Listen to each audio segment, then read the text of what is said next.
Hello friends, एक बार फिर से स्वागत है आप सभी का हमारे चैनल पीके मंत्रा इंग्लिश क्लासेस पर। मैं हूं प्रभात कुमार सिंह और आज इस वीडियो में हम जानेंगे क्वेश्चन आंसर्स को एक चैप्टर के जिसका नाम है द नारायणपुर इंसिडेंट। फ्रेंड्स, ये 5th चैप्टर है गुलमोहर रीडर पार्ट 8 का, जिसे Orient black swan publication publish करती है, तो उसी का ये क्वेश्चन आंसर है। वैसे एक बात बताना चाहूँगा, यदि आप इस चैप्टर को लाइन बाय लाइन हिंदी में जानना चाहते हैं तो मैंने उसका एक्सप्लेनेशन वीडियो ऑलरेडी अपलोड कर दिया। उसका लिंक यहाँ आई बटन में है, साथ में डिस्क्रिप्शन में भी उसका लिंक दे दिया गया है। और इससे भी ज़रूरी बात कि मैंने इस पूरे बुक के सारे चैप्टर्स को लाइन बाय लाइन हिंदी में एक्सप्लेन किया है और उसका प्लेलिस्ट बना दिया है। उसका भी लिंक आपको डिस्क्रिप्शन में मिल जाएगा गुलमोहर पार्ट 8 के नाम से, तो उसे क्लिक करके आप सारे चैप्टर्स को जान सकते हैं। एक बात और, यदि आपने अभी तक हमारे चैनल को सब्सक्राइब नहीं किया है तो अभी सब्सक्राइब कर लें, ये रिक्वेस्ट है आपसे। और साथ में प्रेस कर दें बेल आइकन को, जिससे हमारे वीडियो सबसे पहले आप तक पहुंच सके और पहले के वीडियोज आपको आसानी से मिल सके। तो चलिए चलते हैं स्क्रीन पर, जानते हैं इसके क्वेश्चन आंसर्स को। चलिए फ्रेंड्स, तो ये रहा चैप्टर 5 द नारायणपुर इंसिडेंट, है ना, शशि देशपांडे के द्वारा लिखा गया है। सबसे पहले अंडरस्टैंडिंग द टेक्स्ट है। A, consider the list of the different things that happened and rearrange them in order of the time, that is what happened first, what happened next and so on। कहने का मतलब है कि ये आपको lines दिए गए हैं और इसमें ये कौन सी घटना किसके बाद हुई, पहले क्या हुआ स्टोरी में, फिर बाद में क्या हुआ, तो उसके अकॉर्डिंग आपको रीअरेंज करना है उन लाइंस को। तो यहाँ पर डायरेक्टली मैंने अरेंज कर दिया है। नंबर 1 पे होगा Manju and Babu had gone to watch the procession, यानी जुलूस। The college students were taking out a procession. Third हो जाएगा they served a notice on collector when they reached the gates. इसी प्रकार से आपको जो है वो फोर्थ है, after dinner Suman came in with a boy who was carrying a cyclosting machine। Fifth point होगा Patil the sub inspector came in to warn the family। Sixth होगा Patil took away the machine। और seventh and last होगा the police had come to search the house। तो ऐसे आप rearrange उसको कर लेंगे। चलिए, इसी प्रकार से आपको एक बी, अब इस पे आते हैं, एक्सप्लेन दिस सेंटेंसेज। एक सेंटेंस दिया हुआ, it is like a declaration of war. Explain करना है इसको, तो इसका एक्सप्लेनेशन होगा द प्रोटेस्टर्स, यानी जो विरोध कर रहे थे, wanted to warn the British government that they will have to face the consequences. वो वार्न करना चाहते थे, वो लेटर दे करके, है ना, उन परिणामों के लिए, कंसिक्वेंसेज मीन्स परिणामों के लिए, रिजल्ट्स के लिए, if they did not leave India, कि यदि आप भारत नहीं छोड़ोगे तो आपको इसके परिणाम भुगतने के लिए तैयार रहना पड़ेगा, है ना। और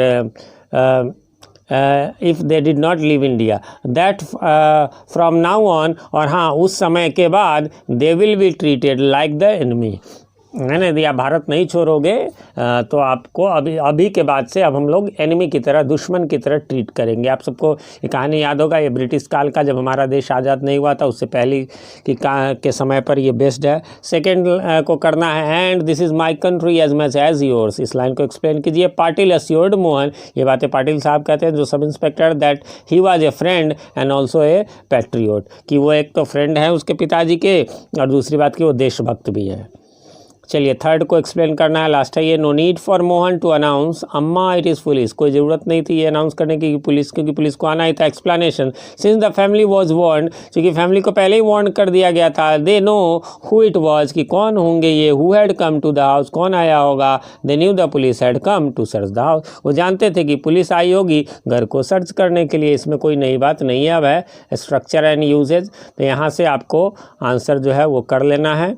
यहाँ से मैंने सीधा आंसर दे दिया। इसमें करना है कि कंप्लीट करेक्ट फॉर्म में रखना है जो आपके क्वेश्चन में हाईलाइटेड वर्ड्स हैं। तो पहला का आंसर होगा टू सक्सीड, दूसरा का टू मेक, 3 का स्पीकिंग, 4 का टू ओपन, 5 का शाउटिंग टू वेक, 6 का मीटिंग, 7 का स्मोकिंग, 8 का टू सेट। आप चाहे तो इसको पॉज करके इनको नोट कर सकते हैं या फिर स्क्रीनशॉट्स लेकर के रख सकते हैं, ताकि आप आराम से भी कर सकते हैं इसको। फिर आपका वर्ड्स इन यूज, इसी प्रकार इसको भी आपको आंसर करना है। For each of these phrases find a word in the text that has nearly the same meaning, यानी लगभग सिनोनिम्स करना है। तो पहले का आंसर होगा ईगरली, दूसरे का इमेंसली, तीसरे का डिक्लेरेशन, फोर्थ का क्विट, 5th का पियर्ड, 6 का अलर्ट, 7 का टेंस्ड, 8 का स्पाइंग, 9 का लग्ड और 10 का अनाउंस्ड। चलिए आगे बढ़ते हैं। और बी में कहता है कि complete this sentences by using the correct time expression, है ना, from the box. Note that presently means before long, है ना, प्रेजेंटली का मतलब होता है नॉट एट प्रेजेंट, है ना, प्रेजेंटली का मतलब एट प्रेजेंट यहाँ नहीं है। तो आंसर होगा फर्स्ट का in those days, now A days, या दूसरा का होगा एट दिस मोमेंट, तीसरा का एट प्रेजेंट, 4 का प्रेजेंटली, 5 का एट द सेम टाइम। चलिए आगे फंक्शंस है। फंक्शंस के आंसर आपको यहाँ पर दिए गए हैं, तो आप देख सकते हैं। I find that a little hard to believe. Second का है I do hope you are not serious. 3 का है do you really mean it. 4 का है come on don't say you believe that. 5th का यू मस्ट बी जोकिंग। इसी प्रकार आपको फिफ्थ अगला जो है वो टाइप है आपका, जिसका आंसर है वो है पंक्चुएशन। पंक्चुएशन में क्या करना है कि कहाँ पे सही पंक्चुएशन लगेगा वो बताना है उस सेंटेंस में जो हाईलाइटेड वर्ड है। पहला में डेंटिस्ट में आप देख रहे हैं टी के बाद लगेगा, जबकि 2 में ये क्रॉस देख रहे हैं, इसका मतलब है यहाँ पर अपस्ट्रॉफी लगाने की ज़रूरत नहीं है। ऐसा नहीं है क्वेश्चन में कह दिया तो आप ज़बरदस्ती लगा लो। 3 में अनिल्स, 4 में वुमेंस, है ना, वुमेंस में आप सबको पता होगा जिसका प्लूरल में एस नहीं हो वहाँ अपस्ट्रॉफी दे के एस लगाएंगे, जो हार्स। फिर 6 में जो है वो आपको यहाँ पर कोई अपस्ट्रॉफी की ज़रूरत नहीं है। किड्स में लास्ट में क्योंकि एस है, और 8 में विजिटर्स में क्यों एस है पहले से है तो केवल अपस्ट्रॉफी लगेगा। लास्ट आपका है राइटिंग, है ना, इसमें इन्फॉर्मल लेटर लिखना है। क्वेश्चन आपको दिया हुआ उसमें सबसे पहले जब आप लिखेंगे एड्रेस, जैसे आप अपने मोहल्ले का एड्रेस, या जब एग्ज़ाम में लिख रहे हो तो एग्जामिनेशन हॉल, फिर उस दिन का डेट, और उसके बाद तो ये आपको क्वेश्चन में दिया हुआ है राजू के नाम से लिखना है। Dear Raju, how are you, I am fine here and hope the same. मैं अच्छा हूँ और उम्मीद करता हूँ तुम भी अच्छे होगे। We had exciting and dangerous events here lately, है ना, यहाँ पर बहुत एक्साइटिंग और डेंजरस बातें हुई हैं। Mohan has been taking part in a procession, है ना, वो एक प्रोसेसन में, जुलूस में, प्रदर्शन में, एंड प्रोटेस्ट प्रदर्शन में भाग ले रहा है ना, against the British government. He has a friend named Suman, उसका एक दोस्त है जिसका नाम सुमन है। With whom he secretly works on many things, जिसके साथ वो गुपचुप तरीके से, चुपचाप तरीके से कई चीज़ों पर काम करता है। That I haven't found out about yet, जो कि मुझे अभी तक पूरा नहीं पता चल पाया। बट लास्ट वीक, लेकिन पिछले सप्ताह, द डे ऑफ प्रोसेसन, जुलूस के दिन, Suman brought a parcel home, एक पार्सल लाया, which Amma and Mohan took into the puja room, जिसे अम्मा और मोहन जो है वो पूजा रूम में ले गए, है ना। Manju and I wandered about it but weren't allowed to see what was going on। मतलब कि मैं यानी मंजू और मैं जो है वो आश्चर्य को ये हो रहा था, आश्चर्य हो रहा था कि भाई इसमें क्या चीज़ें हैं, बट हमें ये नहीं बताया गया। वी वर रियली क्यूरियस, लेकिन हम क्यूरियस थे। Mohan saw that we wanted to be a part of this, Mohan जानता था कि हम इसके पार्ट होना चाहते हैं। So he allowed us to stay awake, तो कहा ठीक है बस ये कर सकते हो, तुम लोग जगह रह सकते हो। And keep watch at the door to warn them, है ना, कि दरवाजे पे कोई आए तो उसके लिए अलार्म देना यानी बताना, है ना, वार्न करना, if anyone coming। soon enough, जल्दी ही sub inspector Patil walked towards our house, जल्दी ही सब इंस्पेक्टर पाटिल हमारे घर की ओर आया। he had come to warn us, वो हमें वार्न करने आए थे, चेताने आए थे, that the police were going to search our house, कि पुलिस हमारे घर को सर्च करने वाला है। they had got news of the parcel, उन लोगों को पार्सल का न्यूज़ आ गया था। which happened to be cyclostic machine, जो कि साइक्लोस्टिक मशीन हुआ करता था, यानी कह लीजिए उसको जैसे आज जेरोक्स मशीन है, फोटोस्टेट मशीन है, वैसा ही।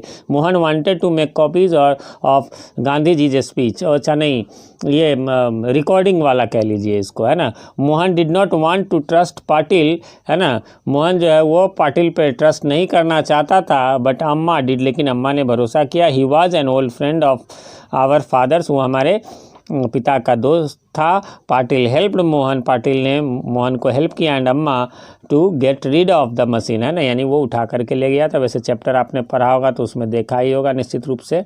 आई don't know what would have happened, पता नहीं क्या हुआ होता if Patil had not warned us, यदि हमें नहीं वार्न किया रहता। We were scared to even think of it, बल्कि हम तो ये सोच के भी डरे। क्यों? Just as he had warn, जैसा कि उन्होंने वार्न किया था। The police came a few hours later, कुछ ही घंटों बाद पुलिस आई। एंड फाउंड नथिंग, और कुछ नहीं मिला।